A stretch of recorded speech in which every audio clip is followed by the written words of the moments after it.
It was just after 10 when my phone buzzed. I was halfway through a project proposal, seated at the kitchen island with my third cup of coffee, when it lit up beside me. No name, no preview, just a single message. The Driftwood Lounge. Back table. Come now if you want the truth. I stared at it, waiting for more. A second line. A clarification.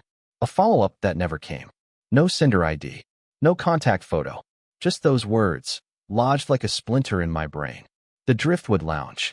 I hadn't thought about that place in years, and yet I could picture every detail. The curved booths, the linen napkins, the way the candlelight used to catch in Marla's eyes. It was our spot, back when we still made reservations for fun, not habit. Back when anniversaries meant something more than a shared bottle of wine on the couch. I stood up without really deciding to. Just moved. Got my jacket.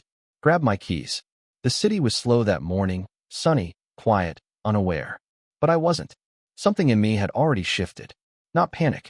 Not rage. Just a knowing. Like a thread had been pulled, and whatever it was attached to was starting to unravel. When I pulled up to the Driftwood, the place looked exactly the same. Classy. Unassuming. The kind of place that didn't need to try too hard. I parked across the street and just watched it for a moment. Like maybe it would explain itself before I had to walk in. It didn't. Inside, the air smelled faintly of lemon and cedar. The hostess gave me a smile, but I didn't stop. I moved past her like I belonged there, which, in a way, I once had. I stuck close to the wall, taking in the room without drawing attention. And then I saw her. Marla. Hair pulled back, soft blouse the color of peach skin, one leg tucked under the other like she always did when she was comfortable. She was laughing, sipping something light from a wine glass. Her posture was relaxed in a way I hadn't seen in a long time. I followed her gaze. There was a man sitting across from her. Tall, mid-30s, maybe, neatly dressed, confident in the way a man is when he knows he's being listened to. They weren't touching. They weren't doing anything overt. But the space between them was warm, familiar, charged. I didn't need to see more. I already knew. Something in the way she leaned in. The way she nodded slowly at whatever he was saying. The way she smiled like he knew something about her that I didn't anymore.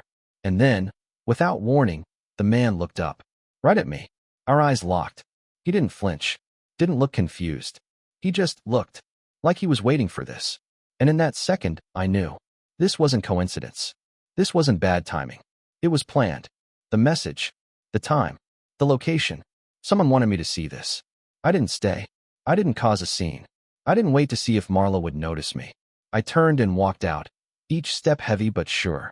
Outside, the air hit me like truth. Cold. Quiet. Unavoidable. I leaned against the driver's side door of my car and looked up at the sky. Clear blue. The kind of morning you don't get too many of in Betrayal before the humidity rolls in. And for a moment, I just stood there. Not thinking. Not reacting. Just standing in the stillness of something that had already happened. I didn't know who had sent the message. I didn't know what they expected me to do now. But I did know this. Whatever I had walked into, it wasn't the beginning of a mistake. It was the middle of a truth someone finally wanted me to see. I didn't go home right away. I drove past the house twice. Circled the block, once, then again. The blinds were drawn in the front room, like they always were when Marla worked from home. But now the sight felt surgical. Intentional. Like she was hiding something, even in her absence. I parked a few streets over, got out, and walked a while. No destination. Just movement. My legs didn't know where I was going, but they weren't ready to be still. Betrayal has that quiet charm people romanticize. Spanish moss. Weathered fences. Sidewalks cracked by tree roots. But that day, it all felt like a set I'd been living on without realizing. A painted backdrop to something that was never as solid as I thought. I ended up in a tiny cafe I hadn't been to in years. Sat by the window. Ordered black coffee and a croissant I didn't touch. And I just sat. Tried to breathe past the pressure in my chest. Tried to piece together when it all had started to slip. When laughter at dinner turned into polite silence. When her phone started facing down on the counter. When "I'll be working late" stopped sounding like a schedule and more like a script. I didn't cry. I didn't even feel angry. What I felt was distance. Like something sacred had been moved while I was sleeping.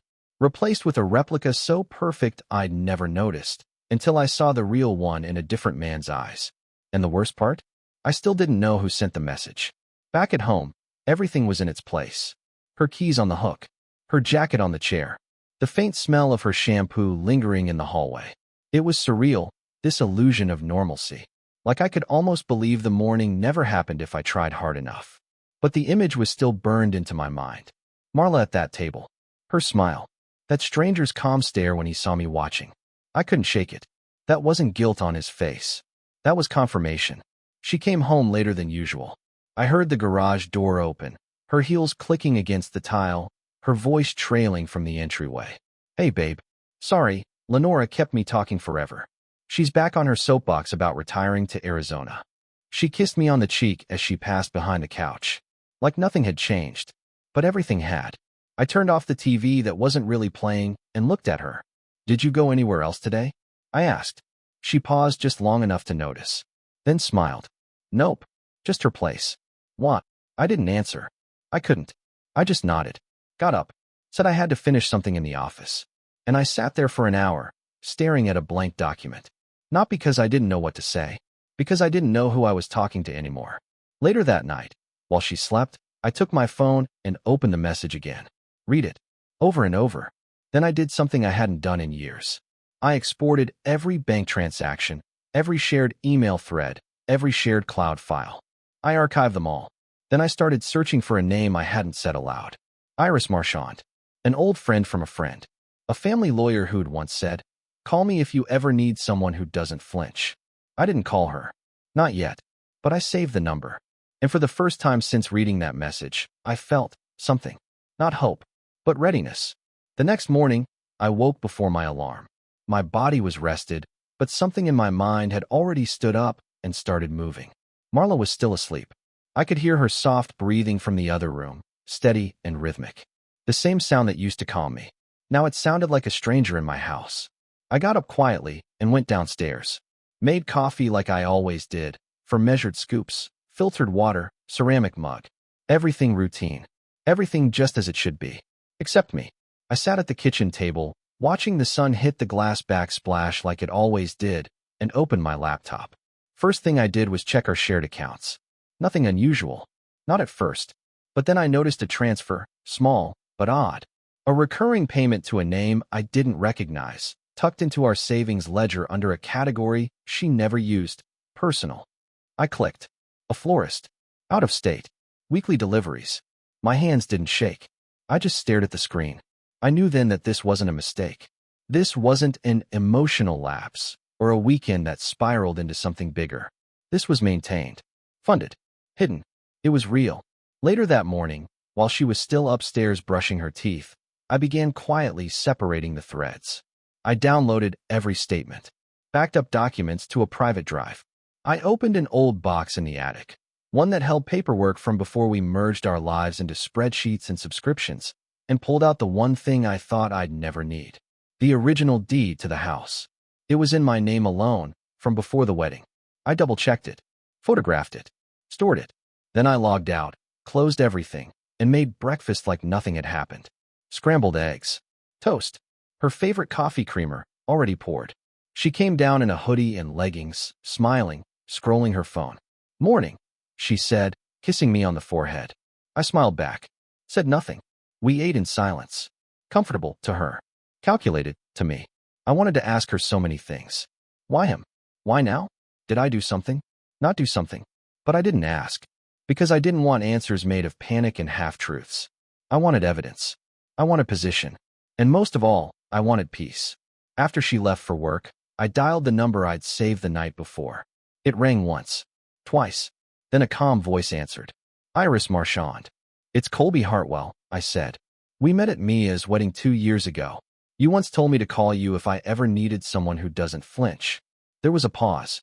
Then she said, "What happened?" I saw something, I said. Something I wasn't supposed to. And now I'm not sure what's real. Are you in danger? No, I said. Not physically, but maybe emotionally. Financially. I want to be ready. In case it gets worse. She didn't ask unnecessary questions. Just said, I'll text you a secure upload link. Send me everything, joint documents, property records, communication logs.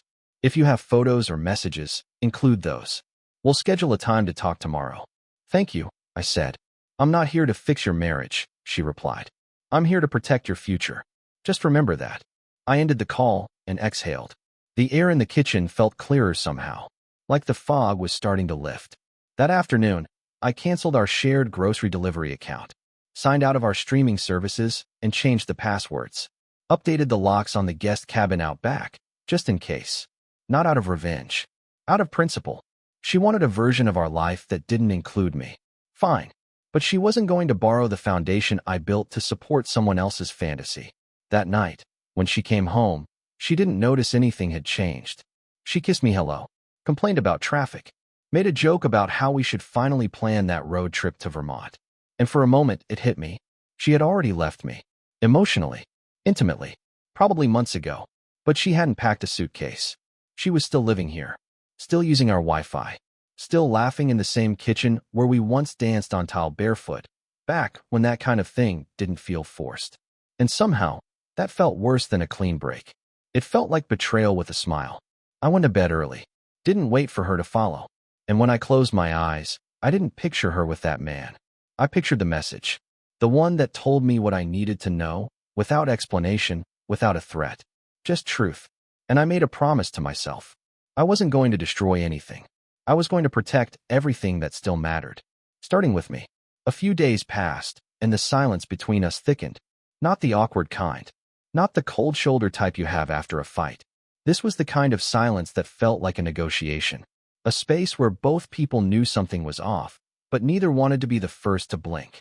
Marla didn't ask questions. She didn't notice I stopped bringing her coffee in the morning. Didn't ask why I'd locked the guest cabin or why our shared grocery list had been emptied. If she noticed at all, she was playing it cool. But I wasn't guessing anymore. I was watching, tracking, and preparing. I sent everything to Iris. Our mortgage records, tax returns, financial statements, joint subscriptions, the florist payments, and a photo of the message that had changed everything. She replied the next morning with a single sentence. "You're handling this better than most people I know." We scheduled a call for Friday. In the meantime, I tightened the screws. I shut down every joint account that wasn't legally obligated to remain open. I stopped forwarding calls from vendors we once managed together for the house. I made a full copy of our home network activity and backed it up, just in case.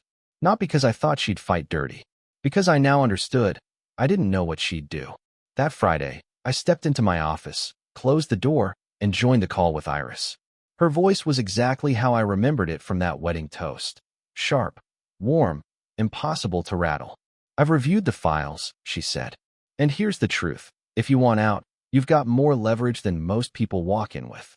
I didn't answer right away, because I didn't know if I wanted out. I wasn't chasing freedom. I wasn't angry. I just wanted clarity. I don't know what I want yet, I admitted. But I want to be ready for whatever she decides. "Smart," she said. "Because based on the details, the secret payments, the avoidance, and the fact that someone orchestrated that message, it's already started. Whether she's admitted it or not." I nodded. "I won't file anything yet," she continued. "But I'll prepare a framework. Quiet.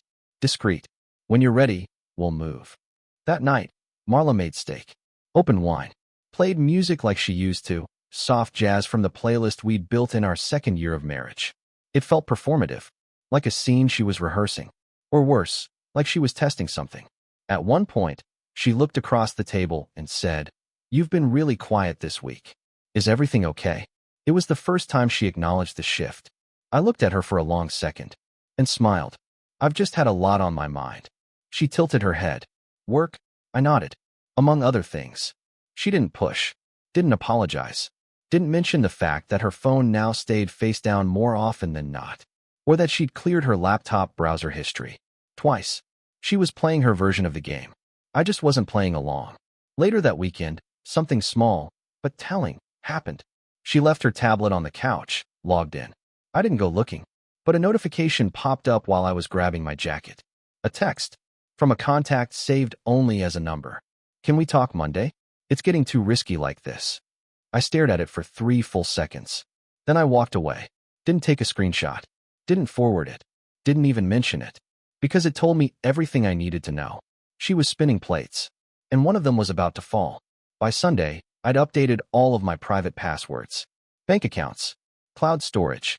Security system logins. I created a folder labeled final copies. And that night, as she laughed at a show we used to love, I sat beside her and didn't say a word. I was no longer trying to save anything. I was securing what was mine. It happened on a Tuesday. Not a dramatic night. No storm outside. No anniversary gone wrong. Just a regular Tuesday, with leftovers in the fridge and a TV show humming in the background. She was folding laundry on the couch, her side of the couch. Same rhythm, same hum under her breath. Like she had no idea the quiet was about to crack. I watched her for a moment from the hallway, holding my phone in one hand. The screen lit up with the same message I'd read a dozen times. The Driftwood Lounge. Back table. Come now if you want the truth. I walked into the living room and sat across from her, not beside her. That was new. She noticed. I placed the phone on the coffee table, face up. Is there anything you want to tell me? She didn't look up right away. Fold. Fold. Stack. About what? She said. The message, I said calmly. The man at the restaurant. The way he looked at me like he knew exactly who I was. That made her pause. Not flinch. Not apologize. Pause. Then, carefully, she placed a folded sweater on the pile beside her and leaned back. I don't know what you think you saw. I smiled, but there was no humor in it. That's the thing, Marla. I'm not guessing anymore. I'm not thinking. I'm not accusing. She waited. I let the silence settle. Then I said, I just wanted to give you one chance. One window. To tell me the truth in your own words. She crossed her arms slowly. And for the first time since this all began, she didn't fake confusion. She just said, I didn't want to hurt you. Which, ironically, hurt more than anything else. Because it confirmed everything. She knew. She chose. And she let me sit across from her at dinner all these nights while she slipped pieces of our life into someone else's hands. I nodded once. Okay, I said. She looked at me, waiting for anger, for shouting, for the storm that people like her always think is coming when the truth finally breaks free. But I gave her none of that. Just stillness. I'll be staying at the guest cabin for now, I said, until this is sorted. Her eyes flicked. What do you mean, sorted? I've retained legal counsel, I replied. Everything's documented. No need to panic. This isn't a war, but it is a process. She blinked. That part, legal, clearly landed. You're jumping to conclusions, she tried. I shook my head. No, I'm responding to evidence. Her mouth opened, then closed again. Her hands fidgeted with the edge of a towel. You don't understand what's been happening. I do, I said. I saw enough. And someone wanted me to. You can be angry at them. You can be angry at me for being calm. But I'm not going to pretend anymore. I stood, picked up the phone, and started walking toward the hall. Behind me, I heard her voice, not loud, but desperate. Don't make this ugly, Colby. I turned slightly, just enough to meet her eyes. I'm not, I said. But you did. And I left her there, sitting on the couch, a half-folded blanket in her lap, staring at the place I used to sit beside her. That night, I slept in the cabin out back. The air was colder there, quieter. And for the first time in weeks, I didn't feel like I was lying to myself. The next morning, I texted Iris 2 words. It started. 2 days after I moved into the cabin, a letter arrived. Not handwritten, not personal, typed, professional, folded inside a crisp white envelope with the seal of a local law firm embossed in faint silver. Marla hadn't spoken to me since that night. We passed each other twice, once in the driveway, once in the kitchen when I came in for coffee. Her expression stayed neutral. She was wearing it like armor. But this wasn't silence. This was a declaration. I brought the envelope into the cabin, sat down at the small desk, and opened it slowly. Inside was a formal notification from a firm representing Marla. The wording was clean, dry. Request for temporary financial support during transitional marital circumstances. Request to maintain all current living arrangements and expenses until legal negotiations are finalized. All communication moving forward shall be directed through counsel. I sat back and read it again. No apology. No explanation. Just a pivot. Like our life had been reduced to line items and contracts. Like the betrayal had already been airbrushed out of her version of events. I scanned the signature at the bottom. Gavin Laird, ESQ. I'd heard the name. Sharp. Clean reputation. Known for handling complex divorces with discretion, especially for clients who preferred not to get their hands dirty. I picked up my phone and called Iris. She answered on the second ring. She filed, I said. Expected, Iris replied. But fast. That tells me she's not thinking about reconciliation. She's thinking about leverage. I emailed her the letter. 5 minutes later, we were reviewing it together on a video call. They're testing your emotional reflexes, she said. If you react, if you flinch, they'll see blood in the water. But if you keep doing what you've been doing, measured, quiet, thorough, they'll realize you're not here to fight. I'm not, I said. I'm here to protect what's mine. She nodded. Then we hold the line. I could feel the shift. The moment where this stopped being about hurt feelings and became something else. A chess game, played through documents, clauses, timestamps. Marla wanted to keep the house, maintain the lifestyle, and control the pace of the separation. But she also wanted distance, legal, emotional, narrative distance. She didn't want to explain. She wanted to rewrite. But I wasn't giving her the pen. That night, I returned to the main house while she was out and retrieved a few essentials. More clothes, a box of old photos I didn't want her touching, the hard drive with years of company backups. I didn't linger. I didn't snoop. I didn't take anything that didn't belong to me. Because I wasn't building a case. I was building a record. Iris submitted our formal response the next morning. Neutral tone. Bulletproof structure. It outlined the timeline. The anonymous message. The incident at the restaurant. The days of non-disclosure afterward. The observed patterns and financial changes. The official date I left the main residence. She attached receipts. Logs. Dates. No drama. Just truth. And for the first time, I understood what she meant weeks ago when she said, "I'm not here to fix your marriage. I'm here to protect your future." Marla had her lawyer. I had proof. A few hours later, I received an email from Gavin Laird's office. No apology. No acknowledgement of our timeline. Just a counterproposal. And a warning that public reputational harm may result from prolonged litigation. It was subtle, but the meaning was clear. They wanted to keep this clean, but they were ready to get messy. I stared at the email for a full minute. Then I forwarded it to Iris with one line. Let's not blink. It started with a message from an old friend. Just a few words. Hey man, are you okay? No context. No follow-up. I knew what it meant. Within a week of the legal filing, the whispers had begun.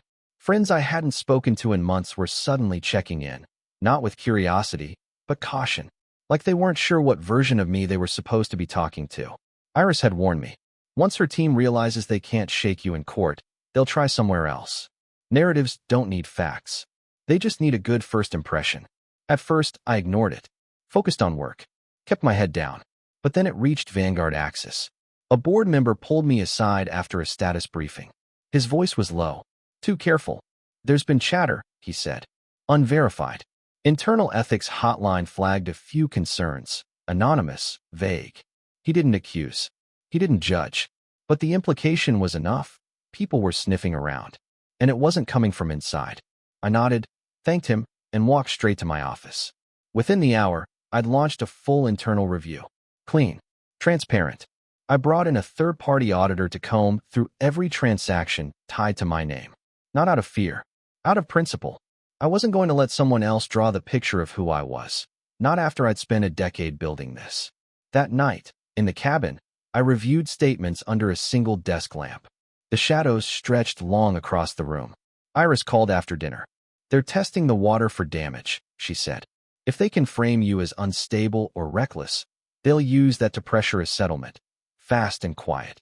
Let them test, I said. I've got nothing to hide. She paused. Colby, this is the part that breaks people. Not the court. The noise around it. She was right. The next day, I got a voicemail from a mutual friend Marla and I had once vacationed with. Hey, I don't want to take sides, but she's been saying you've just been distant. Checked out. Like, long before all this. No anger. Just a gentle nudge. Like he thought maybe I could be persuaded back into the version of myself that made everything easier for everyone else. I didn't respond. Because I finally understood something. Explanations are for people who want to understand you. Excuses are for people who already made up their minds. And I wasn't interested in performing grief for public approval. I kept quiet. Refused interviews. Declined to clarify my side to people who hadn't even asked where I'd been the night I saw everything fall apart. I wasn't defending myself. I was preserving myself. Still, the pressure built. The firm's PR advisor called to ask if I wanted to prepare a statement, in case rumors reached partners. I said no. Instead, I called the compliance team myself. Gave them full access to my communications, contracts, travel records. I even sat for an internal video interview, calm, clear, and completely voluntary. Because the truth doesn't panic. It documents. 3 days later, the audit came back. Clean. Every transaction. Every authorization. Every policy met. The board sent a letter of formal support. But the message underneath was louder. They saw the attempt. They didn't buy it. Still, something inside me shifted that week. Not out of fear. Out of clarity. Marla wasn't just leaving me. She was trying to reshape what I meant to the world around me. And for the first time since that message arrived, I felt something sharper than sadness. Conviction. I wasn't going to fight dirty, but I would stand my ground. Because I wasn't just protecting my business. I was protecting my name. It came in quietly. An email from Iris just before midnight. Subject line. Found something. I opened it on instinct, not expecting anything explosive. Most nights lately, her updates were short and procedural. Status checks. Document drafts. Strategy tweaks. But this one was different. Attached was a PDF titled simply, Non-Disclosed Asset. I clicked. At first, I didn't understand what I was looking at. A property deed. A shell company in another state. A purchase made 2 years ago. Then I saw the name on the trust. Marla Hartwell. Alone. No joint signature. No disclosure in our financial records. No mention in our taxes. No trace in our monthly statements.